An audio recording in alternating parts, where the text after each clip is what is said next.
2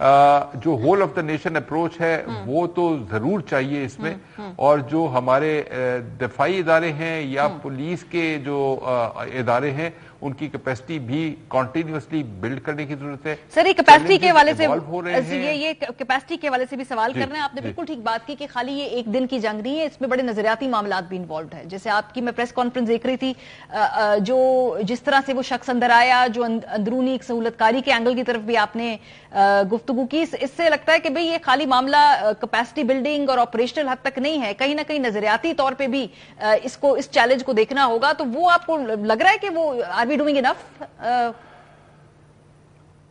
دیکھیں، سوسائٹی میں ایکسٹریمزم موجود ہے، اس میں کوئی شک نہیں ہے.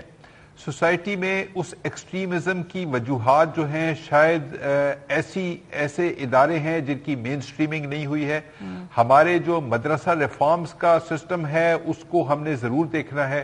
ہم نے دیکھنا ہے کہ اس ایجوکیشنل سسٹم کو جو سٹینڈرڈائز ہو، پورے ملک میں ہو، ایکسیپٹیبل ہو، جہاں پہ آپ کے جو ملیٹنٹس ہیں یا ایکسٹریمسٹ مائنڈ سیٹ والے لوگ ہیں وہ پیدا نہ ہوں یا وہ معاشرے کو بگاڑنے کے قابل نہ رہیں. تو جب تک کہ اس سارے اینگل کو، اور اب تو 20 جو نکات ہمارے نیشنل ایکشن پلان کے تھے، 2014 میں نیشنل ایکشن پلان بنا، اب 2019 اور 20 میں ریویو کیا گیا اور اس کو نیرو ڈاؤن کرنے کے بعد 14 نکات پہ بات آ گئی. ان 14 نکات کے اندر کچھ کائنیٹک آپریشنز ہیں، کائنیٹک اپروچز ہیں، لیکن بہت ساری جو ہیں سافٹ اپروچز ہیں. سارے نہ کام پولیس کے، فوج کے یا عسکری اداروں کے کرنے کے ہیں اور نہ اس سے کام ہو سکتا ہے. جو سافٹ اپروچز ہیں سوسائٹی کے اندر، you need to basically give a reason for a people to live rather than a reason to die. جب تک اس طرح کے لوگ رہیں گے جن کے پاس زندگی سے زیادہ موت کو وہ ترجیح دینے والے ہوں گے، جن کے سامنے وہ ساری چیزیں ہوں گی جس میں موت آسان ہے اور زندگی مشکل ہے، تو میرا خیال ہے کہ اس طرح کے معاملات چلتے رہیں گے. ہمیں سوسائٹی کے اندر ان کے سٹیکس کو کریٹ کرنے کی بھی ضرورت ہے، ڈیولپ کرنے کی بھی ضرورت ہے. ہم اسکولوں کو، مدرسوں کو بھی مین سٹریم کریں، ہم کھیلوں کے میدانوں کو بھی آباد کریں، ہم صحت کی سہولیات جو ہیں وہ بھی دیں.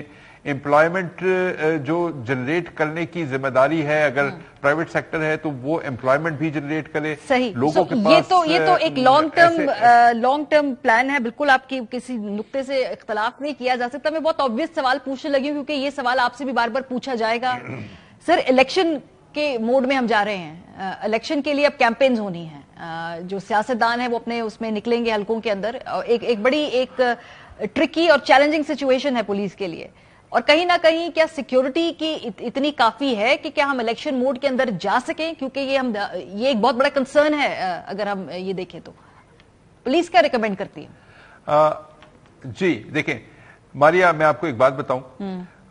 ہمارے پاس الیکشن سے ملتی جلتی ایکٹیویٹیز پورے سال چلتی ہیں. ہمارے پاس پچھلے سال 2022 میں ہمارے پاس 16 پولیو کیمپینز چلی. ہر کیمپین ہماری 5 سے 7 دن کے عرصے پر محیط تھی. ہر پولیو کیمپین میں ہر روز تقریباً کوئی 50,000 پولیس والا ہم لگاتے تھے. یعنی اگر آپ ایک کیمپین کو ملٹیپلائی کریں نمبر آف ڈیز اور نمبر آف مین سے، ایک کیمپین پہ ہم 6-7 دن میں 3.5-4 لاکھ پولیس لگاتے ہیں. 16 کیمپین کو اگر آپ ضرب دے دیں تو 6-7 ملین کے قریب ہماری پولیس ہے. ہم اس طرح کے تمام جتنے بھی چیزیں ہیں ان تمام کے لیے ایونچوئلٹی کے لیے بھی تیار رہتے ہیں اور ہم اپنی ذمہ داریاں پوری کرنے کے حوالے سے بھی تیار رہتے ہیں. خیبر پختونخوا پولیس کا کوئی مسئلہ نہیں ہے. ہمیں جب حکومت کی طرف سے حکم ملے گا، الیکشن کی میں بات نہیں کرتا ہوں، میرا ظاہر ہے عہدہ ایسا نہیں کہ میں سیاسی بات کر سکوں، لیکن میں آپ کو صرف یہ بتا سکتا ہوں کہ ہم اس طرح کی جتنی بھی ریلیٹڈ ایکٹیویٹیز ہیں on a regular daily basis we do that. Census کی بھی ابھی تھوڑے دن پہلے جب ہم نے ہماری میٹنگز ہوئی سینسس کے حوالے سے، اس کے لیے بھی ہم نے اپنی تیاری کا اظہار کیا کہ جی ہم تیار ہیں. صرف یہ ہے کہ ہمیں کچھ ایکسٹرا ایفرٹ کرنی پڑے گی اس کے لیے، کیونکہ پولیو ہے، سینسس ہے، الیکشنز ہیں، سیلاب ہے, اس طرح کی جتنی بھی ایمرجنسی کی ڈیوٹیز ہیں وہ ہماری پیرلل ڈیوٹیز ہوتی ہیں ہماری ریگولر ڈیوٹیز کے ساتھ.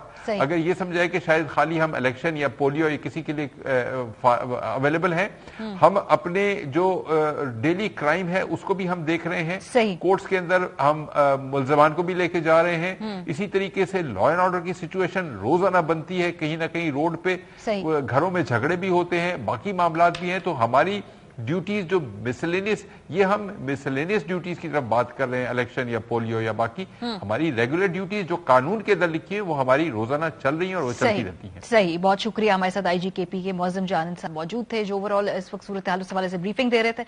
جو ان سے سوال کیا گیا کہ بھائی الیکشن اور اس طرح کے تمام معاملات کے لیے کیا کے پی پولیس تیار ہے, تو ان کا کہنا تھا کہ سیاسی گفتگو وہ نہیں کریں گے, لیکن بہرحال اگر یہ پولیو کیمپینز ہوتی ہیں, سینسس کی بات ہو یا الیکشن کی بات ہو, تو ان کا ادارہ اس کے لیے تیار ہے.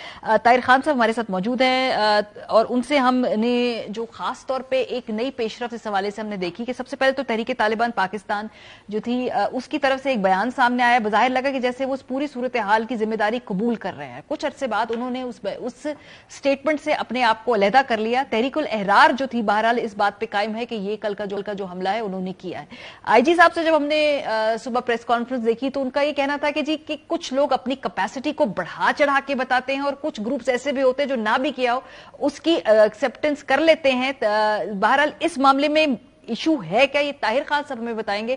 سر, یہ جو کل واقعہ ہوا ہے اس کے بعد سے یہ تحریک طالبان نے کیوں اپنے آپ کو علیحدہ کیا کل کے واقعے کے ساتھ جو کل ٹیرر اٹیک ہوا ہے؟ بہت شکریہ آپ کا. ایک مشکل سا سوال تو آپ نے کیا ہے, لیکن چلو میں اپنی جو رائے ہے وہ آپ کے ساتھ شریک کروں. یہ پہلی مرتبہ ہوا ہے کہ 1 بجے کے لگ بھگ واقعہ ہوا ہے اور تقریباً 12 بجے 1 منٹ کم 12 بجے کردم تحریک طالبان کا جو بیان آیا کہ وہ اس میں ملوث نہیں ہے. ماضی میں ایسا کبھی نہیں ہوا. ماضی میں اگر کوئی حملہ ہوتا ہے تو ذمہ داری ہے, یا اگر نہ بھی ہو تو اس طرح بتاتے ہیں. یہ جو ایک بیان آیا تھا عمر مکرم نام کے بندے کے حوالے سے, وہ اس نے جو ٹویٹر اکاؤنٹ اب تو سسپینڈ ہو گیا ہے, لیکن کل تک جب کلیم کر رہا تھا کہ وہ ٹی ٹی پی کے رہبری شورا کے رکن ہیں. رہبری شورا ویسے افغان طالبان اپنے شوروں کو کہتے ہیں, لیکن ٹی ٹی پی اب جو افغان طالبان جس چیز کو وہ کہا کرتے تھے تو انہوں نے جو ذمہ داری ہم لوگوں کو دی ہے اس میں وہی الفاظ وہ استعمال کرتے ہیں. تو مسئلہ یہ ہوا کہ واقعہ اتنا بڑا تھا اور پاکستان میں غم و غصہ اتنا زیادہ ہے اس پہ, اور ایک ممکن ہے کہ پاکستانی ریاست پاکستانی ادارے ایک رد عمل کا بھی سوچیں. اور جس طرح اسی مہینے کے شروع میں جب نیشنل سیکیورٹی کمیٹی کے اجلاس کے بعد رانا ثناء اللہ نے کہا تھا کہ ہم افغانستان میں بھی کارروائی کر سکتے ہیں, میرا خیال ہے جو ٹی ٹی پی نے ذمہ داری قبول نہیں کی تو ممکن ہے کہ افغان طالبان کے دباؤ کی وجہ سے نہیں کی ہے. اچھا, اور یہ میرا خیال ہے کیونکہ یہ ہوا نہیں ہے, کیونکہ عمر مکرم جو ہے وہ خالد خراسانی کے بھائی ہے, اور انہوں نے اپنے ٹویٹر پہ لکھا تھا کہ خالد خراسانی کا انتقام لیا گیا ہے جو گزشتہ سال اگست میں افغانستان کے پکتیکا صوبے میں مارے گئے تھے.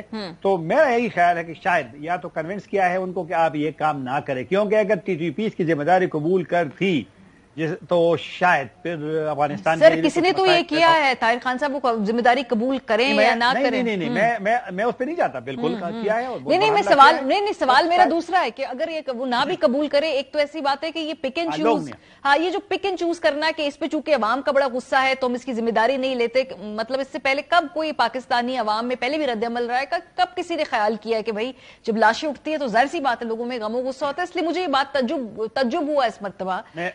میں بتاتا ہوں. اسلام آباد میں جو مسلسل میٹنگ ہوتی رہی ہے اس میں ایک اصولی فیصلہ ہوا ہے, اور یہ جو میں آپ کو بات بتا رہا ہوں مجھے ایک سیویلین اہلکار نے بتایا ہے جو انہی مذاکرات کا حصہ رہے ہیں. ان کا یہ خیال ہے کہ جو ایک اصولی فیصلہ یہ ہوا اس سے پہلے, اس واقعے سے پہلے, کہ افغان طالبان کو صاف ایک میسج دیا گیا ہے پاکستان کی جانب سے کہ اگر آپ اپنے وعدوں کے مطابق آپ ڈیلیور نہیں کرتے ٹی ٹی پی سے متعلق تو ہمارے پاس آپشن موجود ہے، پھر ہم کریں گے، آپ کا پھر جواب چاہیے. تو میرے خیال میں ایک لحاظ سے، اور ابھی دلچسپ آپ کو بتاؤں کہ یہ جو بات چیت ہو رہے ہیں، کل سے امریکہ نمائندہ خصوصی، یورپین یونین کا نمائندہ خصوصی، یورپین یونین کا بہت بڑا ڈیلیگیشن اسلام آباد میں موجود ہے، امریکی نمائندہ خصوصی کل سے موجود ہے. ان مذاکرات میں بھی جو 2 دن سے ہوتے رہے ہیں، اس میں بھی امریکہ نے اور یورپین یونین نے بڑے تشویش کا اظہار کیا ہے، بلکہ پاکستان کو ایک تانا دیا ہے کہ اگر آپ کے ساتھ یہ جو پشاور میں ہوا ہوتا رہا ہے تو پھر ہمارا کیا حال ہوگا. تو ان کو بھی اور پھر تشویش کا اظہار کیا ہے کہ بلکہ مجھے جو آج معلوم ہوا ہے اس سے کہ افغانستان میں امریکیوں کا، یورپین کا، پاکستان کا یہ موقف ان مذاکرات میں سامنے آیا ہے کہ ٹی ٹی پی، داعش، القاعدہ، ازبکستان اسلامک موومنٹ، ETIM چینیوں کی، ان کے لوگ زیادہ ہوئے ہیں، اور اگر زیادہ ہوئے ہیں تو پھر سب کے لیے خطرہ ہے. تو ایک چیلنج ہے، بہت بڑا چیلنج ہے. صحیح. یہ جو ہم آپریشن کی باتیں سن رہے ہیں، یہ گفتگو بھی ہو رہی ہے، آپ کو لگتا ہے کہ کوئی آپریشن جو ہے وہ لانچ مستقبل قریب میں کیا جائے گا؟ یہ اسیسمنٹ کیا ہے آپ کی؟ اس کے علاوہ اور بھی چینلز استعمال کیے جاتے ہیں، گفتگو بھی کی جاتی ہے، اور طریقے سے بھی دباؤ ڈلوایا جاتا ہے؟ جیسے آپ نے خود بتایا کہ بھئی افغان طالبان کے اوپر بھی جو اثر و رسوخ ہے بچا کچھ ہے وہ استعمال کرنے کی کوشش کی جاتی ہے. آپریشن کی نوبت آ رہی ہے آپ کو لگتا ہے؟ کچھ نہ کچھ تو کرنا پڑے گا، کیونکہ بہت زیادہ دباؤ ہے، سیکورٹی اسٹیبلشمنٹ پہ بھی ہے، پولیٹیکل گورنمنٹ پہ بھی ہے، دیگر اداروں پہ بھی ہے. اور یہ جس طرح اس بڑے واقعے کو تو آپ نظر انداز نہیں کر سکتے. اور ایک جو آپ پہلے تو ہم اتنے ڈیبیٹ نہیں کر سکتے نا ٹی وی چینلوں پہ، جب سے TTP کا مسئلہ سوال سے پیدا ہوا اور پھر اب ملک میں پھیل گیا اور پھر چیلنج بڑھ گیا ہے، تو اب آپ بھی ڈسکشن کر رہے ہیں، کل سے تمام ٹی وی چینل یہی، تو لہٰذا کچھ نہ کچھ تو کرنا پڑے گا. بلکہ نیشنل سیکورٹی کمیٹی کے اجلاس میں تو اصولی فیصلہ ہوا تھا، رانا ثناء اللہ کا بیان تو آپ کو یاد ہوگا. ایک جو مسئلہ ہے ہمارا، رانا ثناء اللہ کا بیان آیا کہ ہم خیبر پختونخوا میں ایکشن کریں گے، افغانستان میں بھی انہوں نے اشارہ دیا کہ کریں گے، لیکن 2 دن بعد اس بیان کو تبدیل کر دیا، کیونکہ اندر کی باتیں اگر آپ وقت سے پہلے باہر لائیں گے تو یہ مسئلہ پیدا ہوتا ہے. یہ مذاکرات، ہاں، تو اس وجہ سے بہت شکریہ طاہر خان صاحب. یہی تو مسئلہ، جب سارا ایشو بڑھ رہا ہوتا ہے اس وقت نشاندہی کی جاتی ہے تو زبان بندی کر دی جاتی ہے، اس پہ بات نہیں کرنے دی جاتی. اب کل جو سارا اس کا نتیجہ سامنے آیا ہے، اس کے بعد جب سب کے ہاتھ پیر ٹھنڈے ہوئے ہیں تو اس حوالے سے جو پالیسی کی کلیئرٹی ہے، بہرحال وہ بھی ابھی جو ہے وہ کس حد تک اس پہ امپلیمنٹیشن ہوگی دیکھنا باقی ہے. بریک پہ جائیں گے، جب واپس آئیں گے اس دوران پاکستان کے اندر IMF کا وفد بھی آیا ہوا ہے، اور ظاہر سی بات ہے ہمارے سخت جو اس وقت معاشی چیلنجز ہیں اس سے نکلنے کا جو واحد رستہ ہے وہ IMF کی ہی گلی سے گزرتا ہے. کیا IMF کو ہم منا لیں گے؟ بریک کے بعد اس پہ بات کریں گے، ہمارے ساتھ رہیے. Welcome back. پاکستان کا سب سے بڑا المیہ یہ ہے کہ معیشت کے اوپر جس طرح بے شرمی سے سیاست کی جاتی ہے، اس کے بعد جب حکومت میں آ کے انہی دعووں کے اوپر عمل نہیں کیا جاتا تو پھر کھسیانی ہنسی ہنستے ہیں ہمارے حکمران.